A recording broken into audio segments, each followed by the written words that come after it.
tratado com Abraão, o seu olhar dizia de sua dor, sua aflição. Um dia logo bem cedinho sai com Isaac viajar.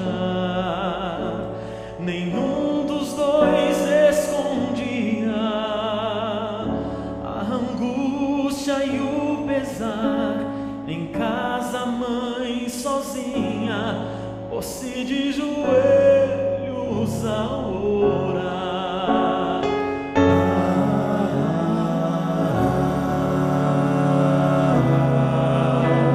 Três longos dias se passaram até chegarem ao lugar onde Deus pedira que se erguesse o altar. Levando o querido filho, ergue bem alto o punhal, mas Deus seu nome chama. Abraão, meu servo amado, aqui está o cordeiro, seu filho vai para casa com você. Vem, entrega a tua vida, o teu melhor ao Salvador. Vem, submisso e confia nas maravilhas do Senhor.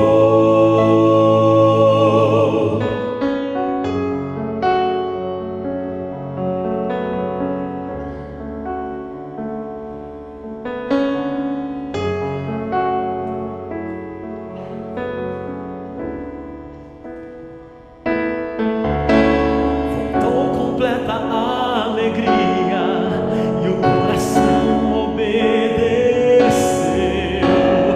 Mesmo na batalha, a confiança não cedeu. Teríamos também coragem de ser fiéis, fiéis até o fim. Por mais longo que pareça, seu amor jamais nos deixa, seu sangue nos deu vida, não há razão nenhuma pra temer. Vem, entrega a tua vida, o teu melhor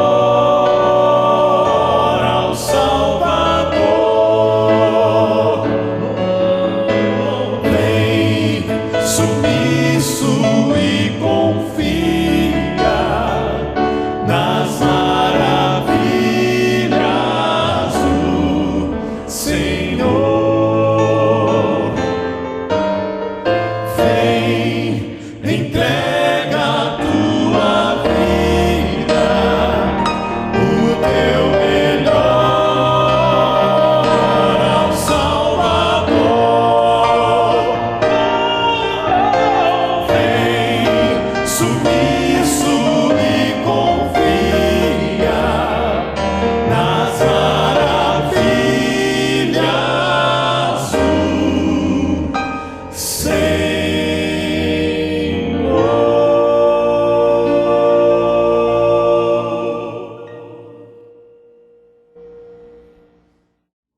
Feche seus olhos.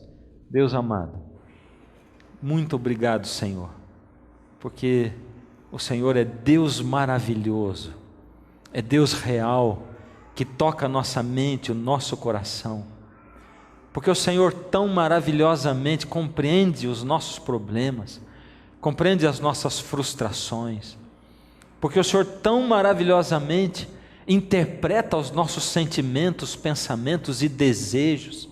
E mesmo quando nós pedimos mal, o Senhor ainda assim interpreta, Senhor, o que nós desejamos. Olha a sinceridade do nosso coração e transforma, Senhor, aquilo que nós pedimos em bênçãos. Ó Senhor, por favor, que nós possamos fazer não o que queremos, mas o que o Senhor quer para a nossa vida. Que o Senhor exerça esse poder maravilhoso à medida em que os seus filhos, em todos os lugares que agora estão ligados no Senhor, à medida em que eles permitem com que o Senhor faça isso.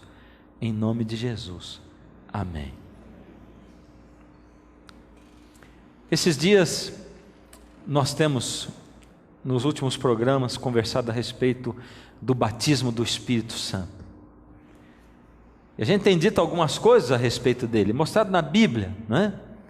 Por exemplo, você se lembra de alguma dessas coisas que a gente tem falado a respeito dele? Uma palavra só? Ele é... ouvi. O quê? Indispensável. Indispensável. Por que indispensável? O batismo do Espírito Santo é indispensável. Eu posso perder o batismo do Espírito Santo, por isso ele tem que ser também diário.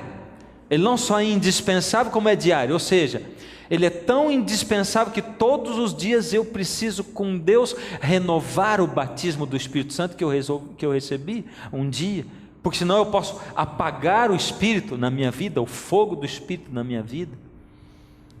Agora, o que é esse processo que o batismo do Espírito Santo faz dentro da vida da gente? Todos nós sabemos que nós somos salvos pelo quê? Ouvi, mas vamos falar melhor isso aqui. Nós somos salvos pela graça maravilhosa de Cristo. E a graça maravilhosa de Cristo é uma cachoeira jorrando água, é uma fonte jorrando água cristalina, e que nós podemos beber de graça. Vinde e comprai sem preço, porque nós não podemos pagar nada. Não tem nada que eu possa fazer para ganhar a salvação. Não tem nada que eu possa fazer em relação a ganhar pontos para poder ir para o céu ou para ganhar a salvação. Nem eu dar o meu corpo para ser queimado, nem dar minha roupa, nem dar o meu dinheiro, o meu carro, ou nem dar os bens que eu possuo. Se você possui casas, se você possui bens e propriedades, nada disso conta. Nem que você faça uma ONG e passe a sua vida inteira matando a fome dos famintos, ou ajudando crianças desamparadas, nem que você guarde toda a lei de Deus, e inclusive o sábado do quarto mandamento. Nada conta ponto para a gente poder ganhar a salvação com Deus. Nada faz com que Deus olhe para mim e diz: opa, ele está melhor agora. Nada que eu faça, nenhuma obra da lei, nenhuma obra que eu faça pode contar nada. Ou seja, eu sou salvo pela graça. Se eu sou salvo pela graça, por que o batismo do Espírito Santo é tão importante? Por quê? O que ele opera dentro da minha vida? Esses dias eu recebi um e-mail, há pouco tempo, um e-mail de um amigo meu, que eu não vejo há muito tempo. Ele dizia exatamente essas palavras no e-mail dele: há tempos ando aflito com as dúvidas que tenho. Eu havia respondido para ele um pouco antes, e ele disse: sua resposta foi muito oportuna, edificante. Um dos meus maiores medos é não conseguir seguir o conselho bíblico de perseverar até o final. Ando muito desgastado, sem ânimo, fraco em todos os sentidos. Como pode ver, preciso de paz, de ter certezas, de sentir Deus comigo. Minhas dúvidas e lutas estão me matando. Estou sem paz para viver. Estou preso na minha própria frustração. Mais incrível de tudo é que esse meu amigo é cristão. Ele é um cristão. Ele não é um cristão recém-convertido. Ele não é um cristão que não entende de Bíblia. Ele é cristão já há mais de 20 anos. Ele é um cristão. Amigo meu. Já faz um tempo que eu não o encontro. E já faz mais de um ano que eu não falava com ele. E de repente eu recebo esse e-mail dele. Na verdade é triste a gente olhar que, na verdade, a maioria dos cristãos anda sobrecarregado pelos seus problemas, desorientado. A caminhada cristã para ele, ela é muito mais difícil do que ele pensava que seria. A maioria dos cristãos tem uma obediência esporádica, vive uma vida onde não consegue obedecer a Deus frequentemente. É uma obediência esporádica, ou seja, ele faz um plano com Deus, um projeto. No momento ele assiste uma campanha evangelística, uma série de cultos numa igreja. E aí ele se sente tocado, ele sente Deus no coração, e ele faz propósitos com Deus, mas a obediência dele é esporádica, porque passa um tempo e aquilo vai embora. Por isso o serviço dele em relação ao próximo, o serviço dele em ajudar o próximo, levar o evangelho, em confortar os outros, é um serviço infrutífero. Ele não consegue falar de Jesus para as pessoas, e quando ele fala, ele não consegue convencer ninguém, porque a vida dele é uma vida vazia, difícil. Ele se sente frequentemente fraco e indigno. Essa é a vida dele. Por isso ele vê que todos os seus sonhos em relação a Cristo, ao viver cristão, os seus sonhos são frustrados. Será que eu estou falando de uma minoria esmagadora dos cristãos hoje? Sim ou não? Sim ou não? Não. Você fala isso de conhecimento e de causa própria? É isso. E algumas vezes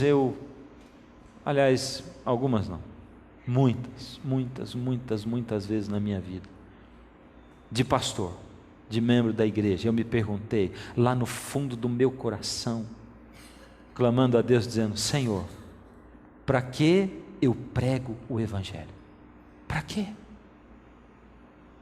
Em primeiro lugar, o Senhor é um Deus justo, e se por acaso alguém não chegou ao conhecimento da tua palavra, do evangelho como ele está na palavra de Deus, a Bíblia, mas ele tem noções do evangelho e da palavra de Deus que os povos receberam, porque todos foram um povo só, e a palavra foi disseminada, e daqui a pouco para um se transformou uma filosofia oriental, e para outro um negócio hinduísta, e para outro não sei o que lá, budista, eu não sei o que, mas existem ali princípios, e se ele é fiel aos princípios que ele conhece, não tendo conhecido a Bíblia do Senhor Deus, e nem o Deus da Bíblia, mas Deus como ele conhece, o Senhor diz que o Senhor julga de acordo com o conhecimento da pessoa. Então por que eu prego o evangelho? E aí, porque a pessoa que conhece o evangelho tem uma visão diferente do mundo, e ela pode ser mais feliz. E aí a pergunta ficava mais difícil ainda, porque eu olhava para o fundo da minha alma e eu dizia assim: Senhor, mas se eu não sou feliz, como é que eu vou acreditar que outro pode ser feliz? Se eu não sou, e se eu olho ao meu redor, dentro da minha igreja, eu vejo que a caminhada cristã é esse retrato aqui, um monte de gente tentando viver uma coisa que é muito bonita na prática, e a gente se reúne em grupos e diz assim: porque nós deveríamos ter mais fé, nós deveríamos, porque o cristão deve, mas eu não consigo. Uma obediência esporádica, eu tento seguir a Deus, eu tento refletir o caráter de Cristo, mas eu não consigo. Por isso provoca 3 tipos de cristão. São os cristãos desistentes. Eles vão vivendo no evangelho, dali um tempo eles desistem da vida cristã.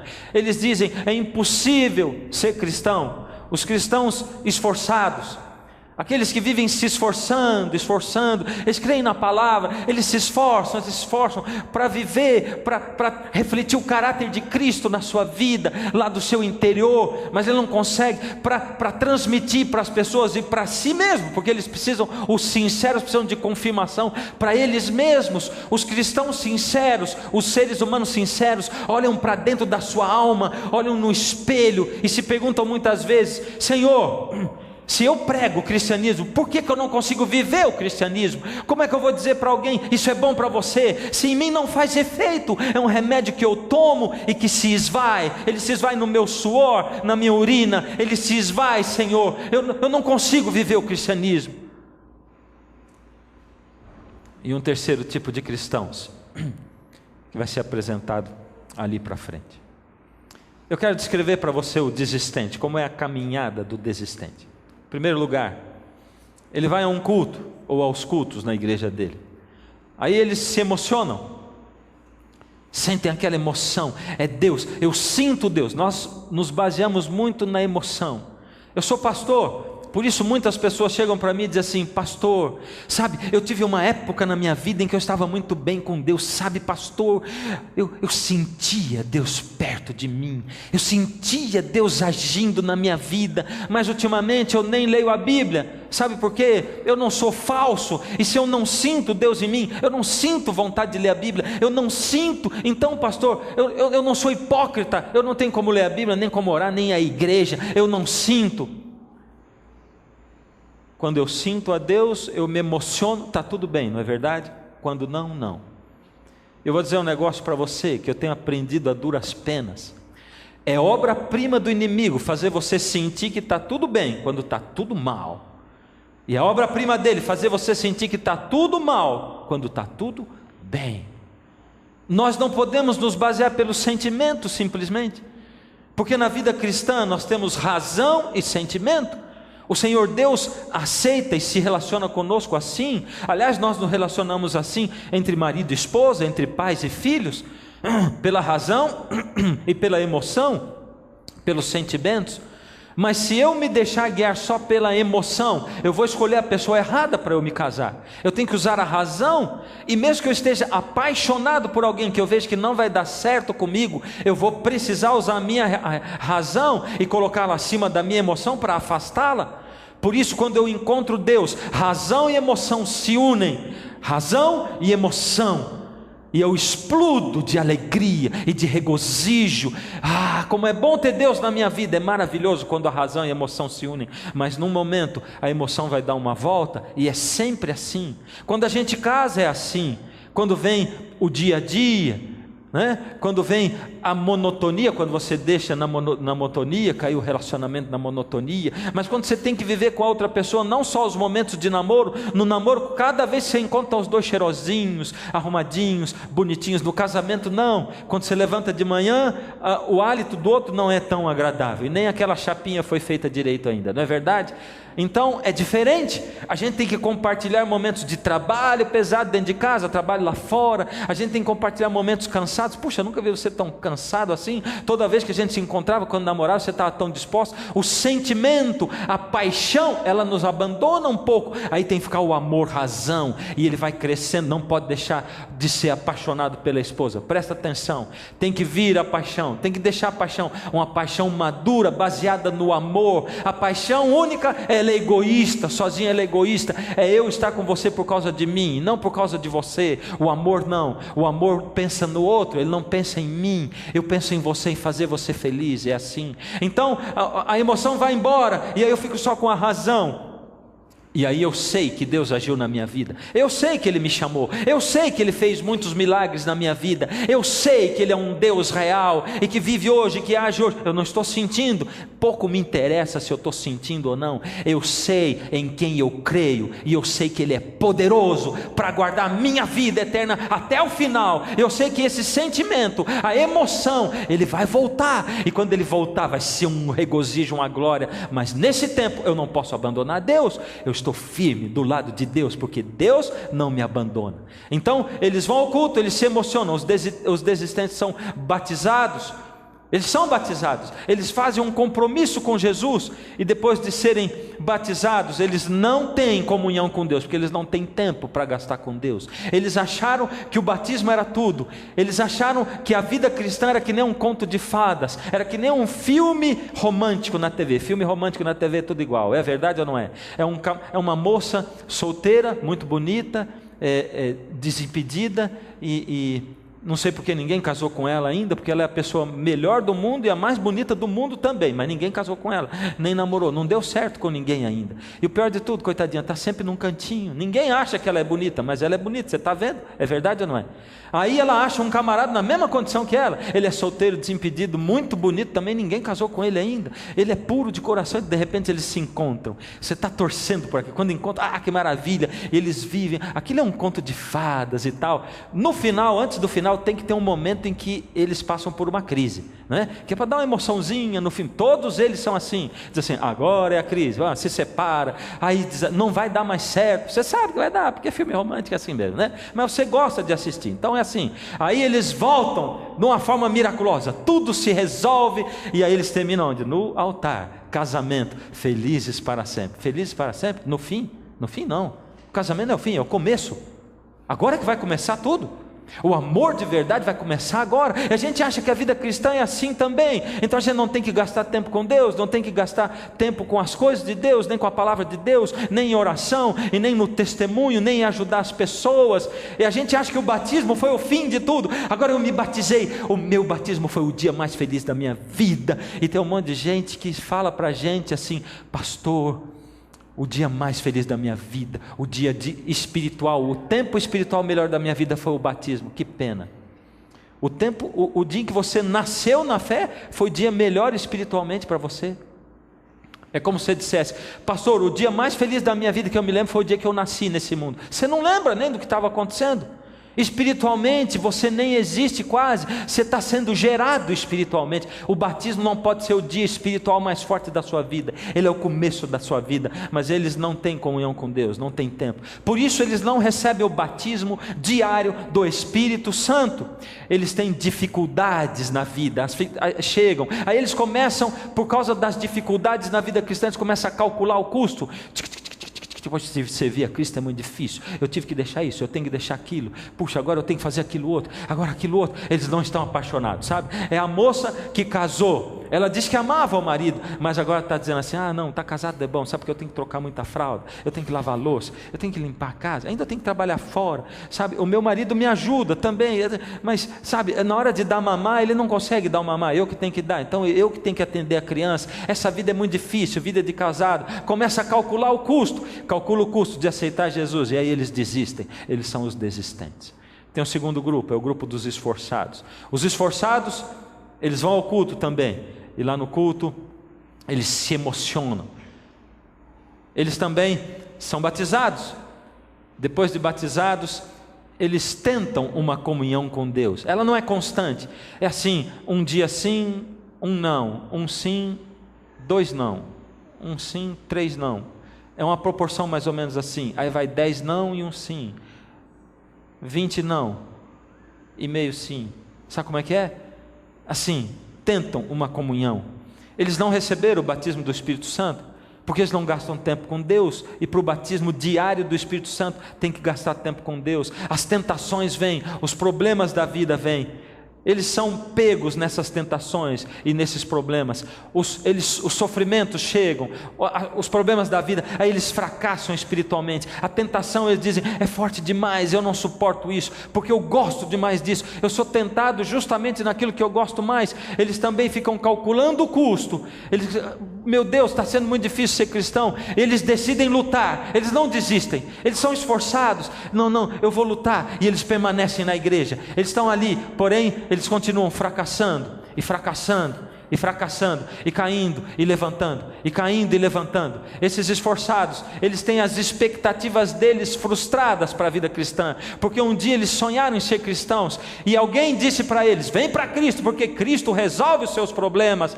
Batiza, traz a carteira, batiza ela junto, faz isso, Cristo resolve. Cristo é aquele, o seguro de vida, o seguro de felicidade para você. As expectativas foram frustradas, eles gostariam demais de ter o caráter de Cristo na vida deles, eles gostariam de viver, de dizer como Paulo, vivo não mais eu, mas Cristo vive em mim. Eles gostariam de ter a fé de Cristo, o amor de Cristo, eles gostariam de viver como Cristo viveu, mas eles não conseguem. Eles querem, mas não conseguem. Eles lutam por isso, lutam, eles até guardam a lei, eles até guardam o sábado, guardam os 10 mandamentos, eles até vão na igreja, eles até falam línguas, eles fazem de tudo, mas eles são frustrados espiritualmente, eles não conseguem. É isso que acontece com eles. Paulo descreve essa luta, porque essa luta também era de Paulo. Ele diz, porque bem sabemos que a lei é espiritual, eu todavia sou carnal, vendido à escravidão do pecado, porque nem mesmo compreendo o meu próprio modo de agir. Esse era Paulo falando dele mesmo. Eu não consigo entender como eu consigo agir assim, pois eu não faço o que eu prefiro, e sim o que eu detesto, porque eu sei que em mim, isso é, na minha carne, não habita bem nenhum, pois o querer o bem está em mim, não porém o efetuá-lo, porque eu não faço o bem que prefiro, mas o mal que eu não quero, esse faço. Porque no tocante ao homem interior, tenho prazer na lei de Deus. A lei de Deus expressa o caráter de Deus. Por isso, se eu quero ter o caráter de Cristo, Cristo em mim, bom, ele diz, eu tenho prazer na lei de Deus. Em outras palavras, ele está dizendo assim, por isso eu tenho prazer em viver Cristo em mim, eu tenho vontade de que Cristo viva em mim, e de manifestar o caráter de Cristo em mim, porque Cristo viveu aqui sem pecado, é o que diz a palavra de Deus, e a palavra de Deus diz também que pecado é transgressão da lei, então Jesus não transgrediu a lei, por isso o caráter de Cristo se reflete, ele gostaria que o caráter de Cristo se refletisse nele, mas ele não consegue, e ele diz exatamente isso, mas vejo nos meus membros outra lei, que guerreando contra a lei da minha mente, eu tenho que voltar àquele verso anterior, porque no tocante ao homem interior, tenho prazer na lei de Deus. Agora veja o verso seguinte, ele diz assim, mas vejo nos meus membros outra lei, qual era a anterior mesmo? Era a lei de Deus, agora ele está vendo outra lei, que guerreando contra a lei da minha mente, a outra lei era antes, lei de Deus, agora ele vê outra lei, guerreando contra a lei da minha mente, ele chamou a lei de Deus de quê? Você não entendeu ainda? Vamos fazer de novo. Eu vou voltar ao verso de novo. Porque no tocante ao homem interior, tenho prazer na lei de Deus. Ele falou uma lei, agora ele vai falar de outra. Mas vejo nos meus membros outra lei, que guerreando contra a lei da minha mente, essa lei da minha mente é a mesma coisa que o quê? De lei de Deus. Ele está fazendo a comparação. Eu tenho vontade de seguir a lei de Deus, mas eu tenho em mim uma outra lei, que guerreando contra essa lei que já está lá, que é a lei da minha mente, me faz prisioneiro da lei do pecado, que está nos meus ombros. Então essa outra lei se chama lei do pecado. Olha lá, a lei de Deus é a mesma coisa do que lei da mente. Ele deu essa nomenclatura lá. Por que lei da mente? Porque a consciência minha, é a minha consciência, eu sei que eu preciso fazer o que é certo, eu sei que eu não posso matar, eu não posso roubar, eu sei que eu não posso adulterar, não posso mentir, eu não posso enganar as pessoas, eu não posso cobiçar, eu sei de tudo isso, é a minha consciência que me fala isso tudo. Por isso ele diz que a lei de Deus é a lei da minha mente, é a minha consciência que reflete tudo isso aí, mas ele diz que dentro dele tem duas leis. Uma é essa tal, a lei de Deus, como ele colocou, que ele chama de lei da mente, que é a consciência que nós temos, e que é a expressão do caráter de Deus. A outra lei, a segunda lei, é o que? A lei do pecado, que ele falou. Embora queira o caráter de Deus, embora eu queira guardar a lei de Deus, essa lei pesa nos meus ombros. E ela faz o que comigo? Paulo diz, ela me escraviza. Por isso é que ele disse aquilo. Eu sei o que é bom, eu quero fazer o bem, mas eu não consigo, porque essa lei aqui me escraviza. E ele acaba dizendo, é por isso que eu não faço o que eu quero. Na verdade, eu faço o que eu não quero, porque é uma guerra sangrenta que existe dentro de mim, a natureza carnal e a natureza espiritual.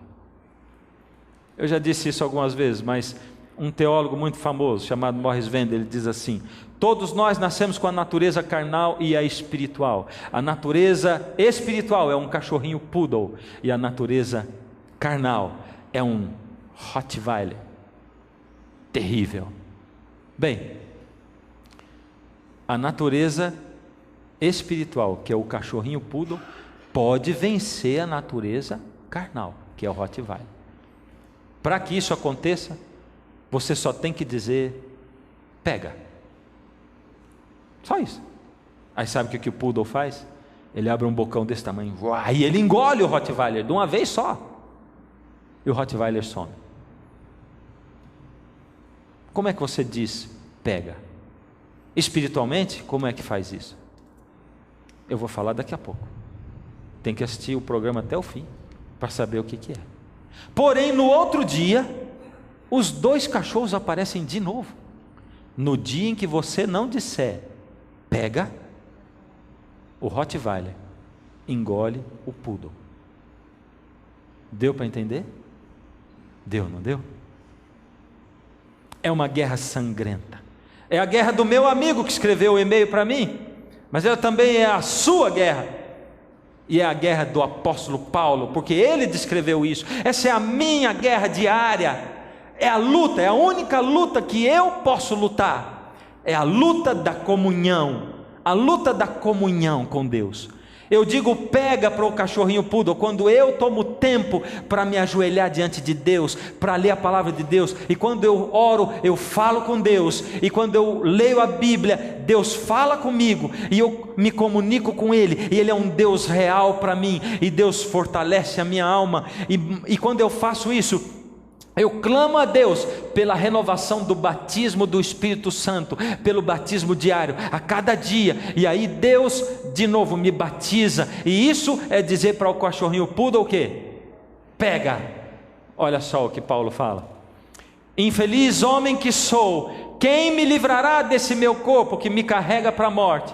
Essa é uma guerra sangrenta, difícil, e ele clama como você e eu, e ele diz: quem me livrará desse meu corpo que leva para a morte? Isso é total incapacidade, porque eu estou falando aqui, é só você tomar tempo com Deus, é só você se ajoelhar, mas eu sei que tem um monte de vocês, eu sei que você está olhando aqui dizendo assim, mas eu tomo tempo para orar, para rezar, eu leio a Bíblia, eu peço Deus na minha vida, mas não acontece isso. O que acontece é o contrário. A minha fé é inconstante. Eu não consigo trazer ninguém para Deus. Eu não consigo nem seguir Deus direito. Eu sou um esforçado, eu me esforço, mas eu não consigo. Por que você não está conseguindo? O que está acontecendo com você que você não está conseguindo? É incapacidade total. E eu vou dizer para você, eu tenho que confessar o seguinte: eu sou totalmente incapaz. E não é figura de retórica, totalmente incapaz. Eu já reconheci a minha incapacidade total, já faz tempo, total. Eu já cansei de viver uma vida igualzinho àquilo tudo que eu descrevi. E eu disse para você, quantas vezes do fundo da minha alma eu já clamei a Deus dizendo: Senhor, por que pregar o Evangelho? Se eu quero dar para algumas pessoas, dar uma mensagem para as pessoas serem felizes, se eu mesmo não sou feliz, eu sou totalmente incapaz, e eu sou incapaz de guardar a lei, eu sou incapaz de refletir o caráter de Cristo, porque quando eu não quero olhar para certas coisas, quando eu vejo, o olho já olhou e aquilo já entrou na minha mente, porque eu não quero que aquilo entre na minha mente, eu digo: Senhor, eu não queria isso. Quando eu não quero comer alguma coisa que eu sei que não é bom para mim, e de repente aquilo vai, e quando eu vejo eu já comi, e quando eu não quero gastar tempo com aquilo que não é bom, e quando eu vejo eu já gastei, e é uma luta tão grande que se eu conto para você, você vai até dar risada, porque a luta do outro é sempre engraçado para a gente, porque a dificuldade do outro é diferente da nossa. É uma luta, é uma guerra sangrenta entre aquilo que eu quero fazer. Por isso a maioria de cristãos é infeliz, as pessoas são infelizes, mas Paulo não para lá, graças a Deus. Quem me livrará? Infeliz, miserável homem que eu sou, quem me livrará desse meu corpo que me carrega para a morte? E Paulo continua, e ele diz o seguinte: graças a Deus por Cristo Jesus nosso Senhor. Graças a Deus. De maneira que eu de mim mesmo, com a mente, sou escravo da lei de Deus, mas segundo a carne, escravo da lei do pecado. Meu Deus, agora eu tenho duas leis que me escravizam. As duas me escravizam. A lei de Deus me escraviza. Eu sou escravo da lei de Deus. E a lei do pecado me escraviza. Eu sou um escravo. Para todo lado que eu vou, eu sou escravo. E é assim mesmo que acontece. É exatamente isso. Há um tempo atrás eu descobri que ninguém nesse mundo é livre. Todos nós somos escravos. Você só tem que escolher a que você quer se escravizar: ou a lei de Deus ou a lei do pecado, ou ao bem ou ao mal. E é simples assim nas coisas da vida. Ou eu sou escravo das leis de saúde, que é coisa boa, ou eu sou escravo das doenças, da morte.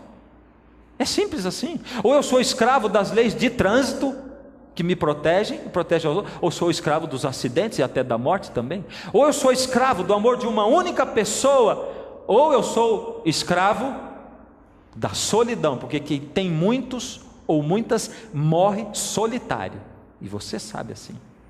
Pode olhar para quem optou viver com muitos ou muitas, foi deixado sozinho, porque ninguém o amou o suficiente, porque ele também não amou o suficiente. Amou a si mesmo, agora vai ficar consigo mesmo, curtindo a velhice sozinho. Terrível.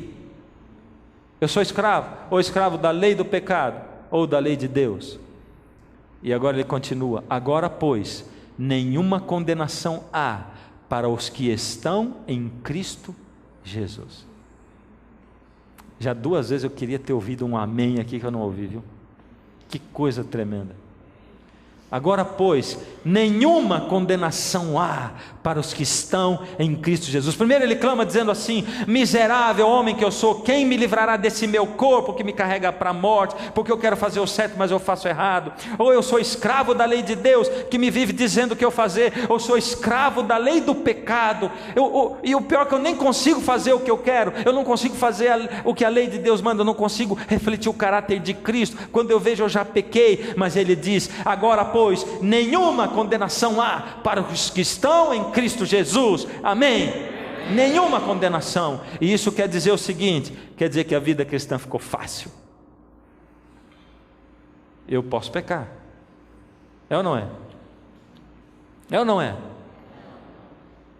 Ué, ali ele não disse que se eu estou em Cristo não tem condenação para mim? Eu pequei, Jesus perdoa. Eu pequei, Jesus perdoa. Eu pequei, Jesus perdoa. Eu pequei, Jesus perdoa. Ele já deu para mim um talão de cheque em branco para eu ir preenchendo. É ou não é? É ou não é? Sim ou não? Não? Você está em dúvida, não está? Jesus não me condena. Isso é certo. Ele não me condena. E se eu posso transgredir a lei de Deus, eu posso então matar, posso roubar, posso adulterar, mentir, e aí fora. Vamos continuar lendo a Bíblia? É a continuação daquele texto todo. Porque a lei do Espírito da vida em Cristo Jesus te livrou da lei do pecado e da morte. Opa, peraí. Vamos ler de novo? Porque a lei do Espírito da vida em Cristo Jesus te livrou da lei do pecado e da morte. Apareceu uma outra lei agora aí? Não tinha, até agora só tinha 2. A lei de Deus, que era a lei da minha mente, e a lei do pecado. Agora tem uma tal de lei do Espírito da vida, que te livrou da lei do pecado e da morte. Ele diz: nenhuma condenação há. Por quê? Porque essa tal da lei do Espírito da vida em Cristo Jesus te livrou da lei do pecado e da morte. Vamos deixar isso claro na nossa mente. Antes tinha só 2 leis, a lei de Deus e a lei do pecado. Elas guerreavam entre si. A lei do pecado e da morte sempre vencia a lei de Deus. A gente não tinha forças para guardar a lei de Deus. Está certo ou está errado? Está certo, foi o que Paulo disse. 2 leis guerreando contra si, entre si. Agora não são mais 2 leis, apareceu uma terceira. São 3 leis. A terceira lei é a lei do Espírito da vida em Cristo Jesus. A lei do Espírito da vida. O que isso significa? O que significa isso? Porque ele diz que a solução está nessa tal da lei do Espírito da vida. É isso? Para resolver a guerra entre a lei de Deus e a lei da carne. A lei do Espírito entrou no lugar agora. O que ela é? Para você entender, vamos começar estabelecendo alguma coisa. Tem uma pergunta para você. Jesus exige que eu tenha o caráter dele? Sim ou não? Sim ou não? Sim? Eu não posso responder a isso. Quem tem que responder é a palavra de Deus. Então eu vou apresentar alguns textos para você. Pelo contrário, segundo é santo aquele que vos chamou, tornai-vos santos também vós mesmos em todo o vosso procedimento, porque escrito está: sede santos, porque eu sou santo. Mas Jesus dizendo: aquele que tem os meus mandamentos e os guarda, esse é o que me ama. E aquele que me ama será amado por meu Pai, e eu também o amarei e me manifestarei a ele. Se a lei de Deus é a manifestação, a expressão do caráter de Deus, então quer dizer que Jesus está exigindo que eu tenha o caráter dele. Se guardares os meus mandamentos, Jesus dizendo, permanecereis no meu amor, assim como também eu tenho guardado os mandamentos de meu Pai, e no seu amor permaneço. Que mandamentos são esses? É a lei de Deus da qual Paulo estava falando? Os 10 mandamentos? Será que é? Jesus está dizendo os meus mandamentos. Ele não está dizendo os 10 mandamentos da lei de Deus. Ele está dizendo os meus mandamentos.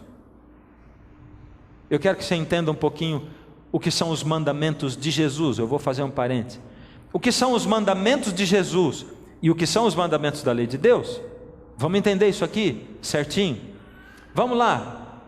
Em João capítulo 1, de 1 a 3, no princípio era o verbo, e o verbo estava com Deus, e o verbo era Deus. Quem era esse verbo? Jesus. Ele estava lá com Deus, e disse que ele era Deus, e que ele estava desde o princípio. Ele estava no princípio com Deus. Todas as coisas foram feitas por intermédio dele, e sem ele nada do que foi feito se fez.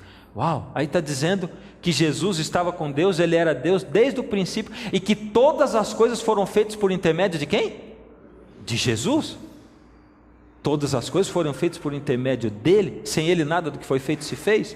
Ele nos libertou do império das trevas, esse é Colossenses 1, de 13 a 16, e nos transportou para o reino do seu Filho, do seu amor, no qual temos a redenção e remissão dos pecados, pois nele todas as coisas no céu e sobre a terra, as visíveis e as invisíveis, tudo foi criado por meio dele e para ele. Tudo foi criado por quem mesmo? Por Jesus. Jesus foi o Deus Criador. Eu tenho outra pergunta: quem foi o Deus que andou com Moisés no deserto? Foi Deus o Pai ou foi Jesus?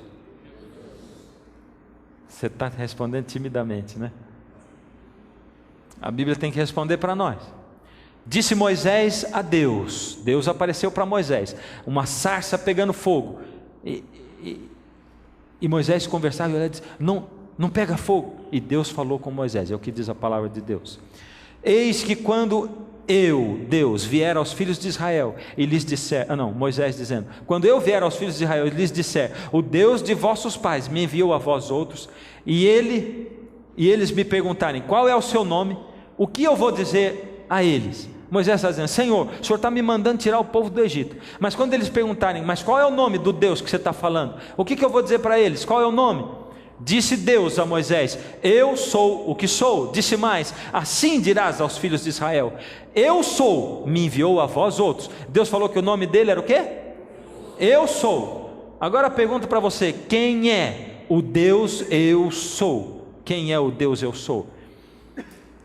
Disse Jesus, eu sou o pão da vida, João 6, 35, 41, 48, 51.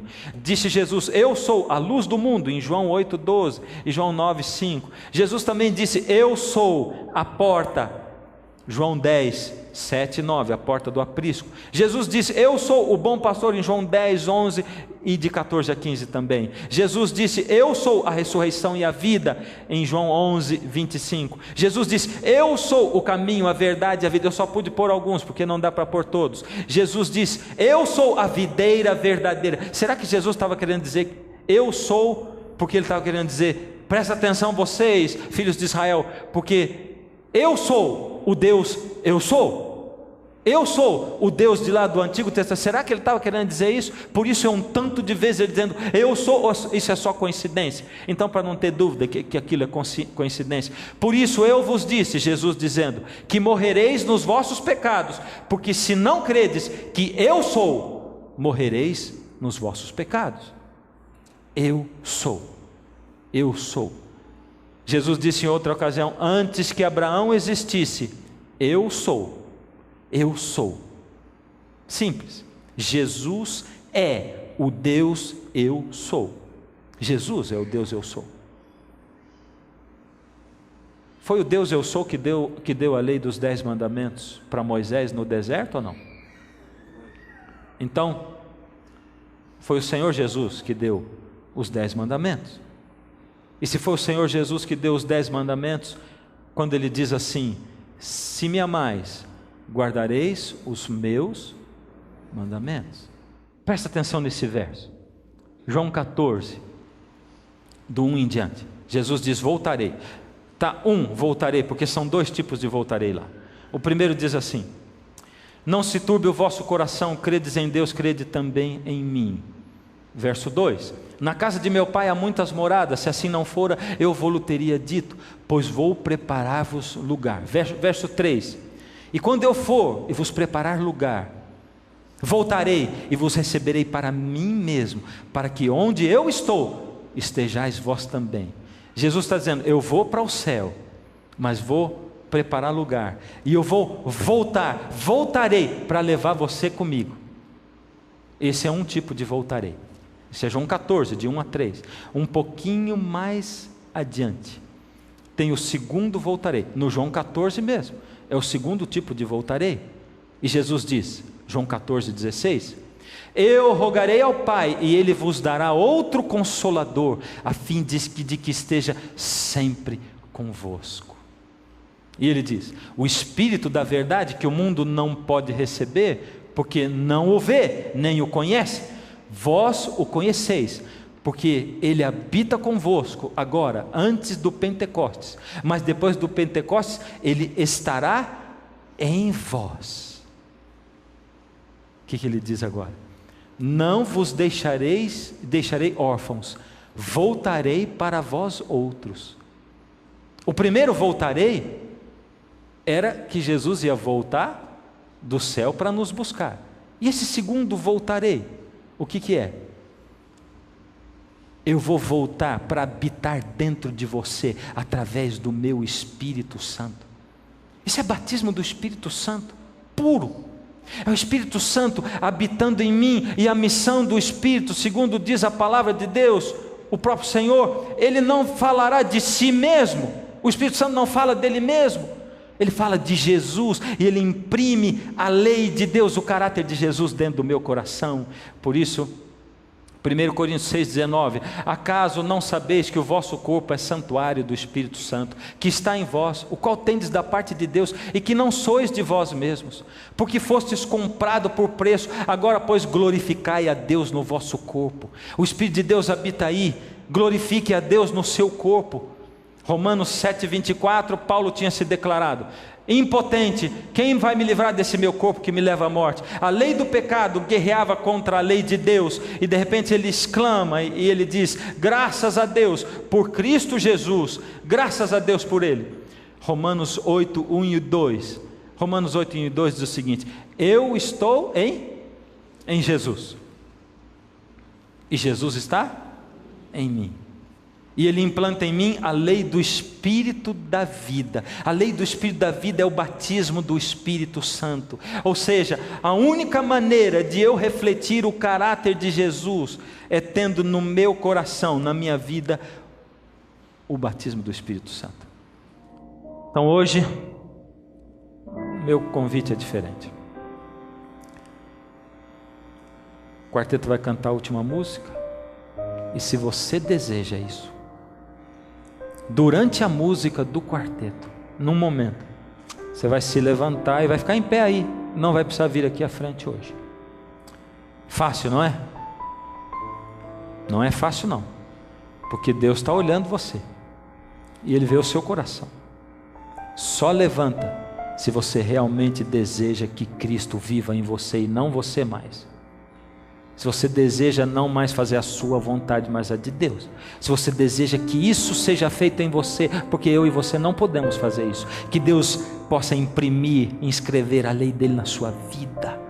Batizar você com seu Espírito e encher você e conduzir. Só se for assim. A graça maravilhosa do Senhor Jesus. O pecado fazia separação, mas a graça uniu o que estava separado, Deus e o homem. Essa graça maravilhosa colocada em nossa vida pelo Espírito Santo do Senhor. Enquanto a música toca, o Espírito toca o seu coração. Por misericórdia, não fica sentado, não fica aí, levanta, Deixa o Senhor Jesus arrancar você do banco, da cadeira, e clama a Ele. A graça é um ponto de encontro, lugar onde os fardos se espalham no chão, onde todo que chega cansado, tranquilo, descansa o seu coração. A graça se explica em uma cruz. Lá eu posso entender o que o céu me traduz. A morte era minha sentença,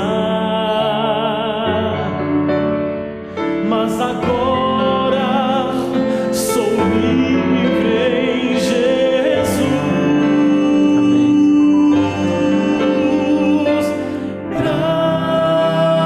Graça simples assim, perdão se recebe, se aceita e fim. Pecado não se explica, pecado se paga e Cristo pagou por mim.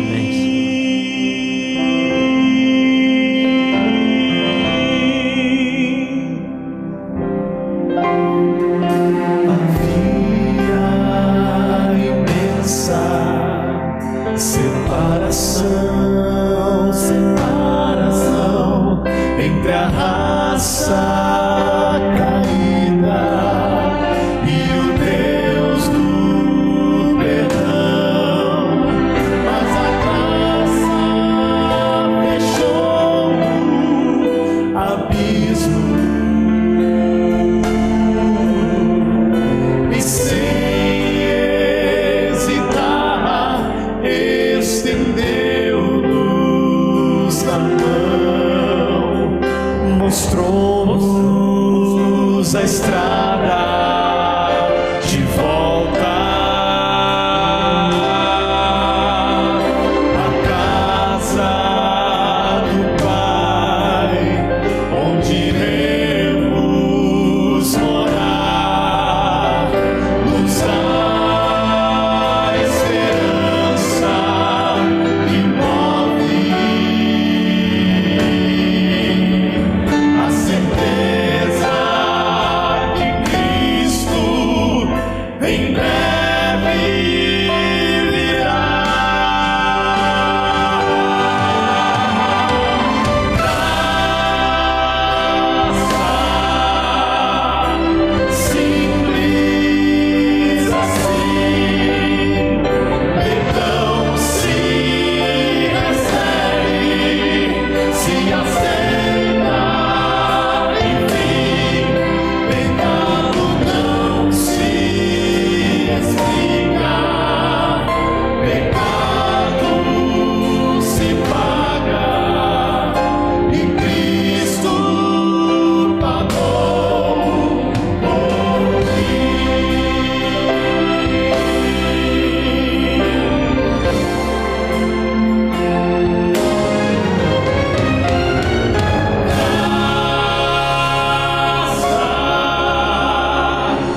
Ó Senhor Deus, o que adianta aqueles mandamentos escritos nas pedras, se eles não estiverem vivos dentro do nosso coração e da nossa mente, Senhor? Ó Senhor, queremos expressar o caráter do Senhor Jesus. Estamos cansados, Senhor, de viver uma vida de altos e baixos e mais baixos do que altos. Cansados de viver um falso cristianismo. Cansados de falar de alguma coisa que não sabemos nem explicar, porque não sabemos o sabor, porque jamais provamos. Ó Senhor, querido Deus, daquilo que o Senhor tem me dado para provar, jamais deixa, Senhor, de renovar na minha vida. Dá para todos nós, teus filhos, Senhor. Ajuda-nos, Senhor, a provar dessa graça maravilhosa, do poder do Espírito atuando em nós. Ó Senhor, queremos continuar aprendendo como. Se precisamos aprender o mais básico, como orar, como ler a Bíblia, ensina-nos e mostra-nos, Senhor. Nos entregamos nas Tuas mãos, por isso nos levantamos, Senhor. Toma-nos e permanece em nós, à medida que permanecemos no Senhor também. Pedimos tudo isso, Senhor, não porque merecemos, confiados na paz que só o Senhor Jesus pode nos dar. E é por isso, Senhor, sem merecer, mas confiados nos méritos de Jesus, que oramos em nome de Jesus. Amém.